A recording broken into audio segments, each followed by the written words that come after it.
Hello friends, welcome to our channel and I am your teacher engineer Praveen Kumar Bagde. तो स्वागत है आपका हमारे इस यूट्यूब चैनल में। दोस्तों, आज मैं आपको विज्ञान एंड प्रौद्योगिकी का सेकंड चैप्टर पढ़ाने वाला हूं। तो दोस्तों, आज हम कुछ प्रमुख भारतीय उपग्रह के बारे में पढ़ने वाले हैं। तो दोस्तों, मैं आपको जानकारी के लिए बता दूं कि एमपीपीएससी में प्रथम प्रमुख भारतीय उपग्रहों के ऊपर क्वेश्चन आते हैं। इसके अलावा विभिन्न कंपटीशन एग्जाम्स में उपग्रहों से रिलेटेड क्वेश्चन आते हैं। तो आज हम भारत के द्वारा बनाए गए विभिन्न भारतीय उपग्रहों के ऊपर डिस्कस करेंगे। वीडियो को अंतिम समय तक देखते रहना है और काफ़ी इंटरेस्टिंग वीडियो बनने वाला है। दोस्तों, यहाँ से 4-5 क्वेश्चन हर एग्जाम में आते हैं, तो आपको बिल्कुल ध्यान से देखना है और इन चीज़ों को समझना है। और आपको मेरे उत्साहवर्धन के लिए मेरे वीडियो को लाइक करना है, कमेंट करना है। और अगर आपने मेरे चैनल को अब तक सब्सक्राइब नहीं किया है तो प्लीज़ ज़्यादा से ज़्यादा सब्सक्राइब करें और दोस्तों में शेयर करें। तो दोस्तों, बिना देरी के स्टार्ट करते हैं आज की अपनी स्टडी। Let's start now. दोस्तों, आज मैं आपको प्रथम भारतीय उपग्रह के बारे में बताऊंगा। तो सबसे पहले मैं बताऊंगा आपको भारतीय उपग्रहों के अंतर्गत आर्यभट्ट के बारे में। दोस्तों, आर्यभट्ट भारत के महान वैज्ञानिक थे, जो गणितज्ञ थे, जिन्होंने जीरो की खोज किया था। इसके बारे में भी आप जानते होंगे।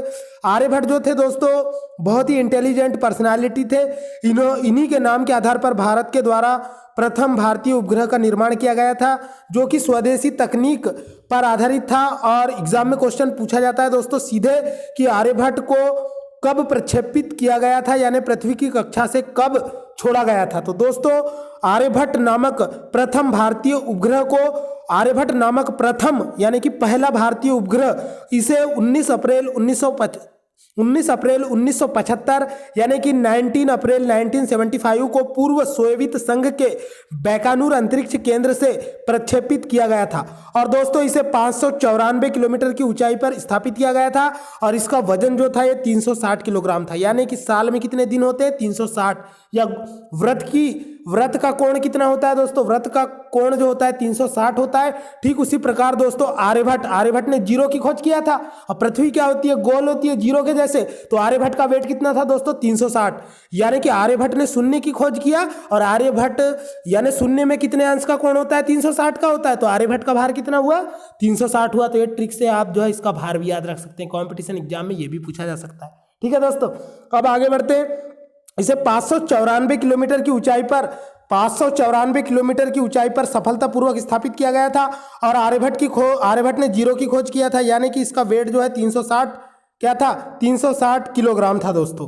आगे बढ़ते हैं दोस्तों। इसके अलावा यह महत्वपूर्ण फैक्ट यह है कि आर्यभट्ट को प्रक्षेपित करने का मुख्य उद्देश्य जो था वो था वायु विज्ञान प्रयोग, सौर भौतिकी प्रयोग और एक्स किरण खगोलिकी प्रयोग। यानी कि वायु विज्ञान से संबंधित विभिन्न प्रयोग करना, सौर भौतिकी और एक्स किरण से संबंधित विभिन्न रिसर्च को करने के लिए इस उपग्रह को छोड़ा गया था। इसके अलावा दोस्तों, यह मात्र 6 महीने की अवधि के लिए बनाया गया था। लेकिन दोस्तों, इस उपग्रह के साथ ये खुशकिस्मती थी कि यह उपग्रह 1980 तक कार्यरत रहा। कब से? 1975 से लेकर 1980। मतलब कि 5-6 महीने के लिए डिजाइन किया गया था। 6 महीने चलने लायक इंजन डाला गया था। लेकिन दोस्तों, ईंधन डाला गया था, लेकिन ये तो 5 साल चला। ये तो बहुत अच्छी बात है। ये हमारे भारत के लिए बहुत बड़ी उपलब्धि की बात है कि भारत ने पहला कृत्रिम उपग्रह बनाया आर्यभट्ट, जो कि 19 अप्रैल 1975 को अंतरिक्ष में छोड़ा गया, जिसका भार 360 किलोग्राम था। ये 6 महीने के लिए छोड़ा गया, लेकिन 5 साल चला। तो इससे अच्छी बात और क्या हो सकती है दोस्तों। और वर्तमान समय में भारत जो है दोस्तों, अंतरिक्ष विज्ञान के क्षेत्र में बहुत आगे बढ़ चुका है और सुपर पावर अमेरिका, रूस और चाइना के बराबरी में आ चुका है दोस्तों। अब आगे हम बात करेंगे उपग्रहों के प्रकार के ऊपर। तो दोस्तों, ये टेबल के अंदर जो जानकारी दी हुई है ये काफी इंपॉर्टेंट होती है और हाईलाइटेड भी है, तो इसे आपको ध्यान से देखना है। आगे बढ़ते हैं दोस्तों। सबसे पहले मैं आपको बताऊंगा उपग्रहों के प्रकार। तो परिक्रमा पथ के मापदंडों के आधार पर उपग्रहों को 4 श्रेणियों में बांटा गया है दोस्तों। सबसे पहले मैं आपको बताऊंगा निम्न भूकक्षीय कक्षा। यानी कि दोस्तों, ऐसे उपग्रह जो पृथ्वी के करीब होते हैं, निम्न लो अर्थ ऑर्बिट सैटेलाइट कहलाते हैं। तो दोस्तों, सबसे पहले तो मैं आपको बता दूं ऑर्बिट क्या होता है।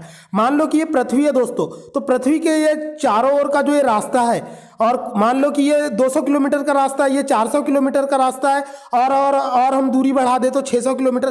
तो ये जो 200 किलोमीटर, 400 किलोमीटर और 600 किलोमीटर के दूरी पे जो रास्ते होते हैं, इन्हें ही ऑर्बिट या कक्षा कहा जाता है दोस्तों। मैंने केमिस्ट्री की प्लेलिस्ट में आपको पढ़ाया है कि परमाणु के नाभिक के चारों ओर इलेक्ट्रॉन प्रोटॉन जो होते हैं वो कक्षाओं में चक्कर लगाते हैं, यानी कि नाभिक के चारों ओर वर्ताकार मार्ग पर चक्कर लगाते हैं। ठीक उसी प्रकार दोस्तों, किसी ग्रह के चारों ओर वर्ताकार मार्ग पर जो उपग्रह चक्कर लगाते हैं, उन्हीं वर्ताकार मार्गों को कक्षा कहा जाता है दोस्तों।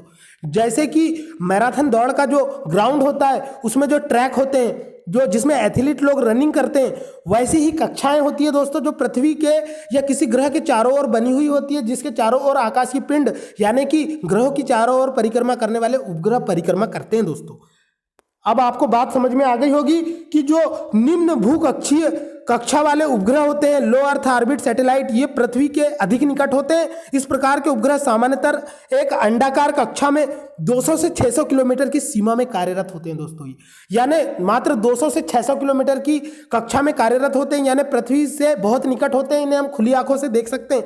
इसके बाद में हम बात करेंगे दोस्तों दूसरे टाइप के जो उपग्रह होते हैं। कॉम्पिटिशन एग्जाम में दोस्तों एग्जाम में क्वेश्चन आ सकता है कि इनकी रेंज क्या होती है। तो निम्न भूकक्षीय कक्षा वाले उपग्रह जो होते हैं, लो अर्थ ऑर्बिट सैटेलाइट जो होते हैं दोस्तों, इनकी जो रेंज होती है 200 से 600 किलोमीटर होती है। इसके बाद में अब मैं बताऊंगा दोस्तों आपको सौर तुल्यकालिक कक्षीय उपग्रह, जिन्हें कि सन सिंक्रोनाइज ऑर्बिट सैटेलाइट कहा जाता है दोस्तों। सन सिंक्रोनाइज ऑर्बिट सैटेलाइट ये इस प्रकार के उपग्रह होते हैं दोस्तों, जो 500 से 1000 जिनकी नोट चलती थी दोस्तों, पहले मोदी जी ने नोटबंदी करके बंद करवा दिया, तो वो 500 से 1000 यानी नोटबंदी से रिलेटेड है दोस्तों। ये सौर तुल्यकालिक कक्षीय उपग्रह जो है ये 500 से 1000 किलोमीटर की रेंज में अपना कार्य करते हैं, और ये उपग्रह उत्तर से दक्षिण दिशा की ओर गुजरते हैं दोस्तों। कहां से गुजरते हैं? उत्तर से दक्षिण दिशा की ओर। यानी कि जैसे चुंबक का नॉर्थ एंड साउथ पोल होता है दोस्तों, वैसे ये उत्तर से दक्षिण दिशा की ओर गुजरते हैं। जिस तरह से चुंबकीय रेखाएं जो होती है उत्तर से दक्षिण दिशा की ओर जाती है, उस तरह ये उपग्रह उत्तर से दक्षिण दिशा की ओर गुजरते हैं और पृथ्वी की सतह पर कटी हुई फसल के जैसा सुस्थिर सौरदीप्त क्षेत्र दृश्यमान करते हैं। तो पृथ्वी के द्वारा छोड़ा गया PSLV जो सुदूर संवेदन यानी रिमोट लॉगिंग से संबंधित उपग्रह है, वो इसी श्रेणी में आता है दोस्तों, जिसे सौर तुल्यकालिक कक्षीय उपग्रह या सन सिंक्रोनाइज ऑर्बिट सैटेलाइट कहा जाता है दोस्तों। तो अब आपको ये इसकी रेंज याद रखने की बिल्कुल जरूरत नहीं है दोस्तों। जो सौर तुल्यकालिक उपग्रह होते हैं ये 500 से 1000 किलोमीटर के होते हैं, जो मोदी ने नोटबंदी करके 500 से 1000 की नोट को बंद कर दिया था। तो इस तरह से दोस्तों आप इसे याद रख सकते हैं। हमारे देश के माननीय प्रधानमंत्री मोदी जी ने बंद कर दिया था नोटों को, तो वो 500 से 1000 की नोट वाली रेंज में दोस्तों ये आपका सौर तुल्यकालिक उपग्रह आता है। इस क्वेश्चन को आपको याद रखना है। और ये जो है पृथ्वी के विभिन्न भागों पर अपनी निगरानी बनाए रखते हैं। इसके बाद में दोस्तों तीसरे टाइप के जो उपग्रह होते हैं उन्हें भूतुल्यकालिक उपग्रह कहते हैं। पहले थे दोस्तों निम्न भूकक्षीय उपग्रह और दूसरे थे सौर तुल्यकालिक कक्षीय उपग्रह। तो दोस्तों पहले जो थे निम्न भूकक्षीय कक्षा वाले उपग्रह, ये 200 से 600 किलोमीटर की रेंज में चलते हैं। इसके बाद में जो सौर तुल्यकालिक कक्षीय उपग्रह होते हैं ये 500 से 1000 किलोमीटर की रेंज में चलते हैं। और तीसरे होते हैं दोस्तों भू तुल्यकालिक उपग्रह, जिन्हें जियो सिंक्रोनाइज सैटेलाइट कहा जाता है दोस्तों, जियो सिंक्रोनाइज सैटेलाइट। तो दोस्तों ये जो भू तुल्यकालिक उपग्रह होते हैं जियो सिंक्रोनाइज सैटेलाइट, ये उपग्रह एक वृत्ताकार विषुवतीय कक्षा में 36,000 किलोमीटर की निश्चित ऊंचाई पर, इनकी ऊंचाई जो होती है दोस्तों निश्चित होती है, 36,000 किलोमीटर की दूरी पर होते हैं। और इनका जो परिक्रमण काल होता है ये 24 घंटे होता है, क्योंकि ये 24 घंटे में अपना एक चक्कर लगा लेते हैं, इसीलिए पृथ्वी के किसी स्थान पर देखने पर स्थिर प्रतीत होते हैं। परंतु दोस्तों ये पृथ्वी के चक्कर लगा रहे होते हैं। पृथ्वी अपने अक्ष पर जितनी तेजी से घूमती है उतनी तेजी से ये भी पृथ्वी के चक्कर लगा रहे होते हैं, इसीलिए पृथ्वी से देखने पर ये स्थिर दिखाई देते हैं। तो ये होते हैं दोस्तों भूतुल्यकालिक उपग्रह। ये पृथ्वी के ऊपर निगरानी बनाए रखते हैं दोस्तों, और पृथ्वी के विभिन्न भागों की इमेजेस निरंतर विभिन्न अनुसंधान केंद्रों में भेजते रहते हैं, जिससे आने वाली सुनामी, भूकंप और विभिन्न प्रकार के एनालिसिस किए जाते हैं। इसके अलावा दोस्तों मैं आपको जानकारी के लिए एक एडिशनल फैक्ट बता दूं कि भूकंप का पता लगाने के लिए जिस यंत्र का उपयोग किया जाता है उसे सिस्मोग्राफ कहा जाता है। और किसी स्थान पर वातावरण का दाब नापने के लिए बैरोमीटर का पता लगाया जाता है, और बैरोमीटर के पाठ्यांक से हम पता लगा लेते हैं कि कहाँ तूफान आने वाला है, कहाँ सुनामी आने वाली है। आगे बढ़ते हैं दोस्तों। अब मैं आपको बताऊंगा दीर्घवृत्तीय मोलनीय कक्षा सैटेलाइट के बारे में। तो दोस्तों ये सैटेलाइट का चौथा प्रकार होता है, जिसे दीर्घवृत्तीय मोलनीय कक्षा वाले long elliptical Molniya orbit satellite कहा जाता है दोस्तों। तो ये लॉन्ग एलिप्टिकल मोलनिया ऑर्बिट वाले जो सैटेलाइट होते हैं दोस्तों, ये 504 किलोमीटर से लेकर 39,834 किलोमीटर की ऊंचाई पर कार्य करते हैं। और ये जो होते हैं दोस्तों ये सबसे बाहरी कक्षा में परिक्रमा करते हैं, यानी कि इनकी ऊंचाई जो होती है दोस्तों 39,834 किलोमीटर तक होती है, यानी कि ये 36,000 किलोमीटर की रेंज के बाहर के होते हैं। आगे बढ़ते हैं दोस्तों। अब मैं आपको भारत के द्वारा निर्मित कुछ प्रमुख उपग्रहों के बारे में बताऊंगा। पहले मैंने आपको आर्यभट्ट के बारे में बता दिया है। जो आर्यभट्ट था दोस्तों ये 19 अप्रैल आर्यभट्ट जो था दोस्तों ये 19 अप्रैल 1975 को छोड़ा गया था। इसका भार जो था 360 किलो था और ये जो है 6 महीने के लिए छोड़ा गया था, लेकिन ये 5 साल तक कार्य करता रहा। 1980 में डिस्ट्रॉय हो गया। इसके बाद में दोस्तों मैं अब आपको बताऊंगा भास्कर उपग्रह के बारे में।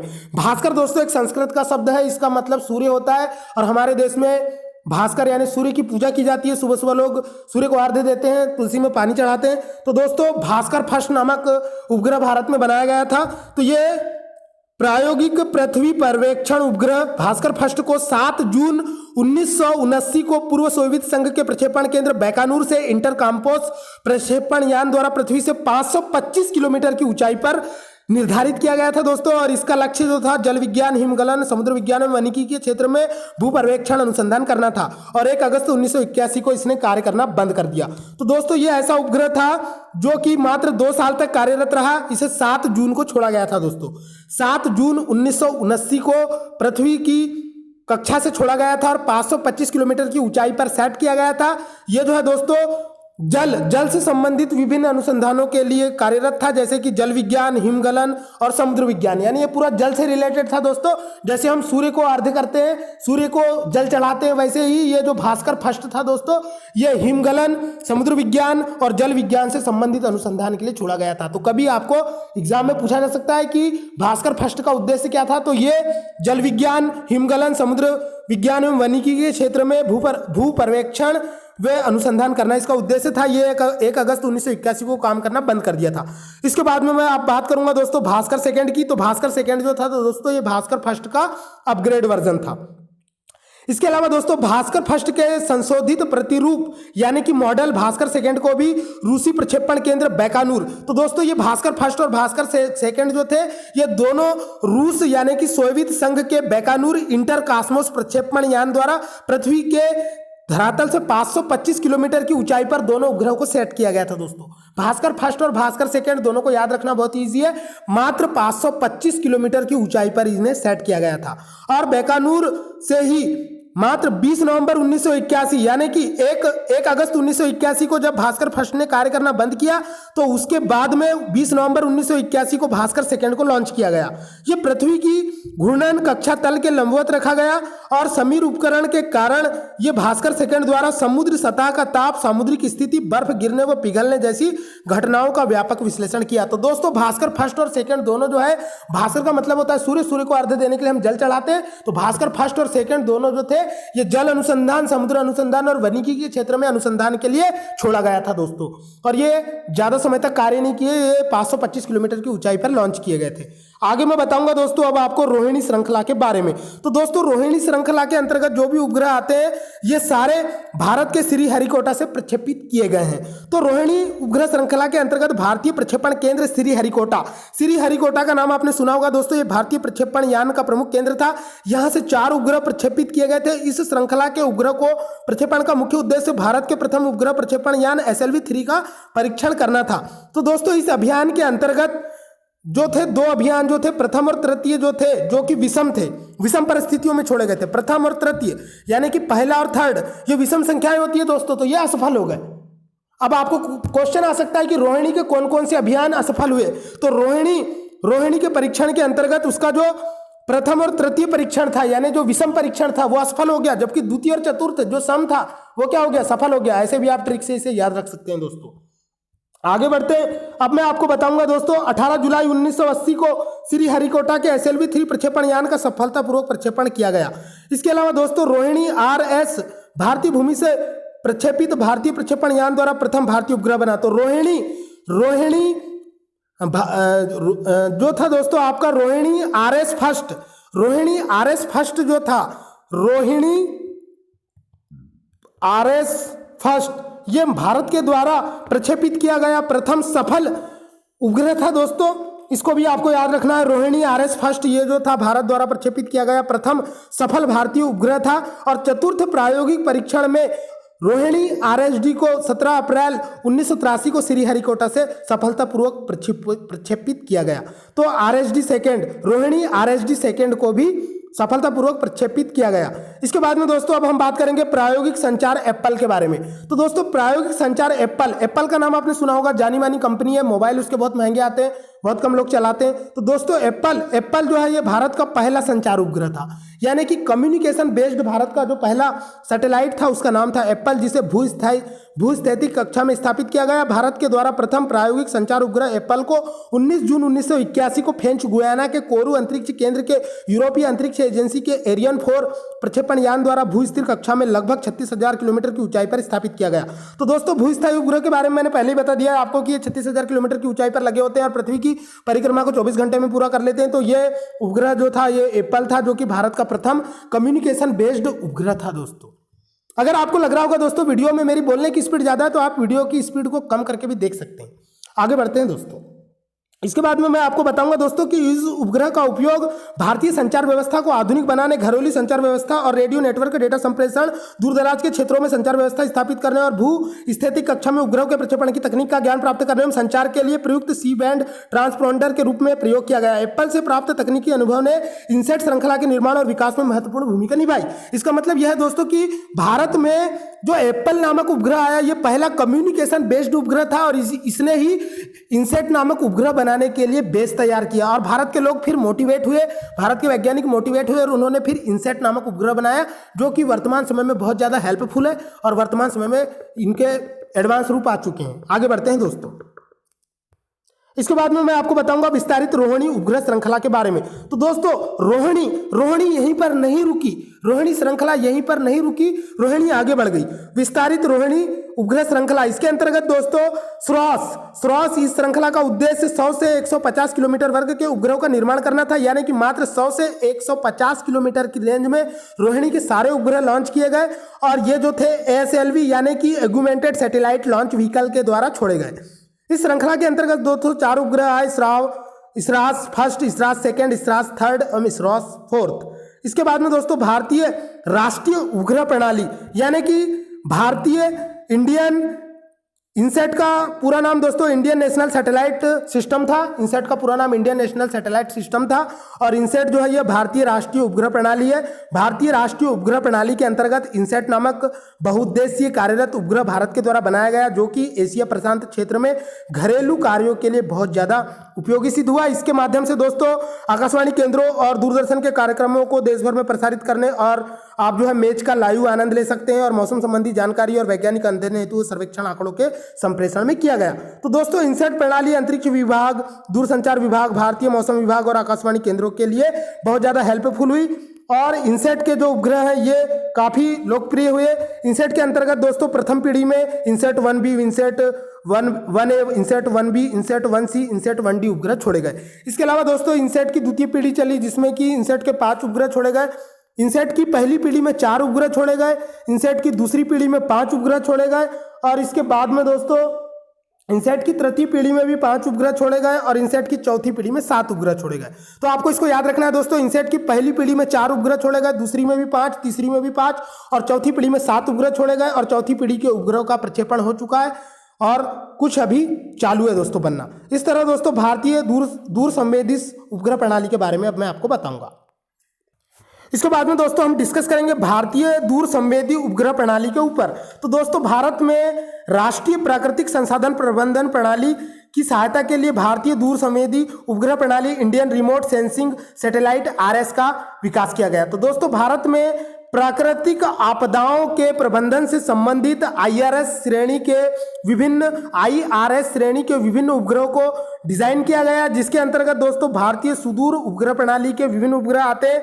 इन उपग्रहों को डेवलप करने का मुख्य उद्देश्य मृदा, जल, भूजल, सागर और वन का सर्वेक्षण करना था और भूमि में छिपे हुए विभिन्न संसाधनों का पता लगाना था, क्योंकि इन उपग्रहों पर लगे इलेक्ट्रॉनिक कैमरों के माध्यम से पृथ्वी के विभिन्न क्षेत्रों की इमेजेस और पृथ्वी पर होने वाली विभिन्न हलचलों को स्कैन करके भेजा जाता है और पृथ्वी के जो भू सर्वेक्षण वैज्ञानिक होते हैं वो लोग उस बात का एनालिसिस करके पता लगा लेते हैं कि किस स्थान पर कौन सा खनिज पदार्थ हो सकता है। तो इस तरह से दोस्तों पृथ्वी पर विभिन्न संसाधनों का पता लगाने के लिए भारत में जो उपग्रह लॉन्च किए गए उन उपग्रहों को भारतीय दूर संवेदी उपग्रह प्रणाली के अंतर्गत रखा गया। इसके बाद में हम बात करेंगे दोस्तों कार्टोसैट फर्स्ट, ये देश का पहला मैपिंग सैटेलाइट है। तो दोस्तों मैपिंग का नाम आपने सुना होगा। मैपिंग का मतलब होता है कि नक्शे के माध्यम से बताना। जैसे मैपिंग करके कई लोग पढ़ाते हैं, ज्योग्राफी पढ़ाते हैं, तो लोग बताते हैं कि भारत के उत्तर में कौन सा देश है, दक्षिण में कौन सा देश है, बालाघाट के उत्तर में कौन सा जिला है, दक्षिण में कौन सा जिला है, दक्षिण में महाराष्ट्र है और पूर्व में पूर्व में जो है छत्तीसगढ़ है, और बालाघाट जो है दोस्तों वो 2 राज्यों से लगा हुआ है, छत्तीसगढ़ और महाराष्ट्र से। तो इस तरह से मैपिंग के माध्यम से हम कोई चीज़ को पढ़ते हैं तो बहुत अच्छे से समझ में आती है।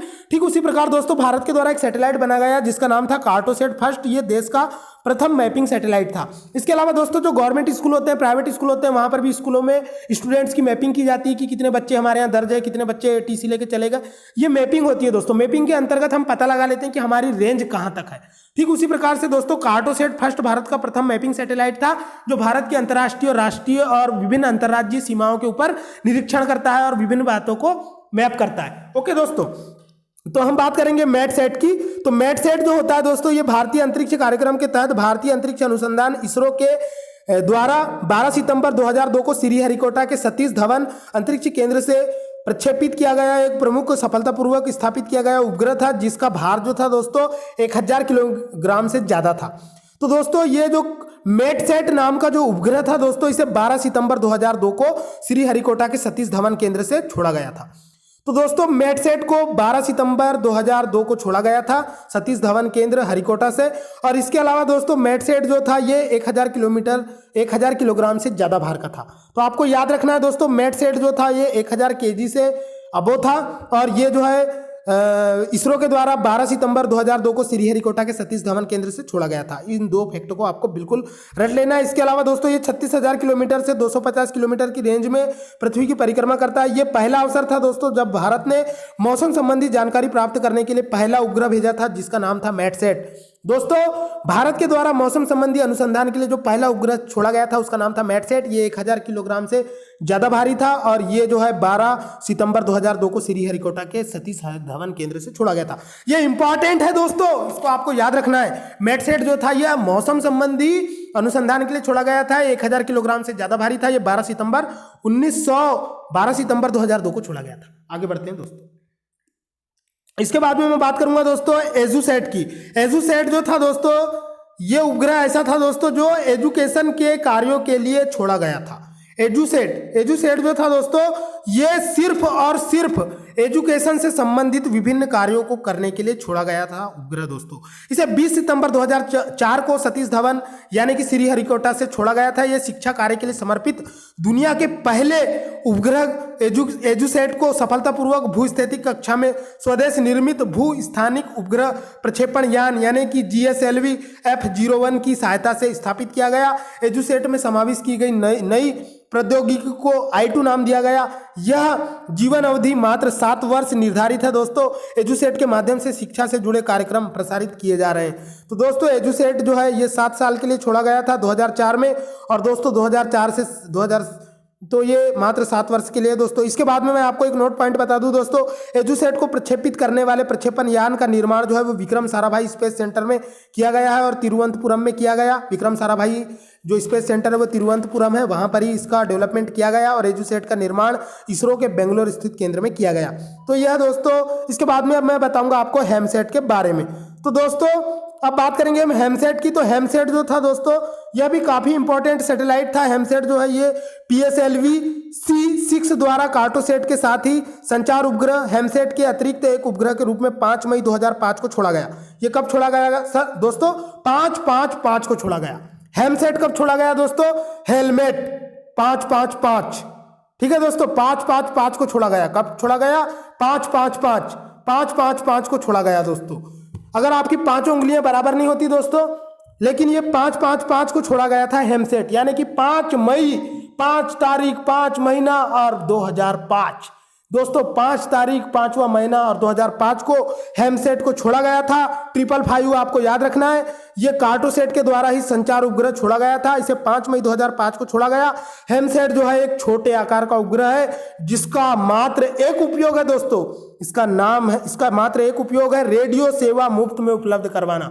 तो 555 का रिचार्ज कराओ दोस्तों और रेडियो सेवा का आनंद लो। तो ये 5 मई 2005 को हेमसेट नामक उपग्रह छोड़ा गया था जो मात्र और मात्र शौकिया रेडियो ऑपरेटरों को रेडियो सेवा मुफ्त में उपलब्ध करवाना था। जैसे कि रेडियो मिर्ची आप सुनते हैं, ये भी एक प्रकार का रेडियो स्टेशन है दोस्तों। तो इसकी जीवन अवधि मात्र 2 वर्ष है।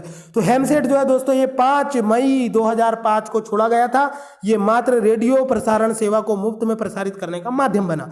तो दोस्तों इस तरह से मेरा वीडियो कंप्लीट हुआ। और भी इंटरेस्टिंग वीडियो मैं आपके लिए लाता रहूंगा। तो दोस्तों इसके बाद वाले लेक्चर में मैं भारत में प्रथम भारतीय, अंतरिक्ष में प्रथम भारतीय और भारत के द्वारा बनाए गए विभिन्न अंतरिक्ष यान जैसे चंद्रयान फर्स्ट, भारत का मंगल मिशन, प्रक्षेपण यान प्रौद्योगिकी के बारे में पढ़ाने वाला हूं। तो दोस्तों ऐसे ही इंटरेस्टिंग वीडियो मैं आपके लिए लाता रहूंगा। और आप मेरे उत्साहवर्धन के लिए मेरे वीडियो पर कमेंट करें, ज्यादा से ज्यादा लाइक करें और दोस्तों में शेयर करें। तो तब तक के लिए दोस्तों मिलेंगे अगले वीडियो में नए जोश और खरोश के साथ। मैं था आपका टीचर इंजीनियर प्रवीण कुमार बागड़े। तब तक के लिए टाटा बाय बाय, खुदा हाफिज दोस्तों।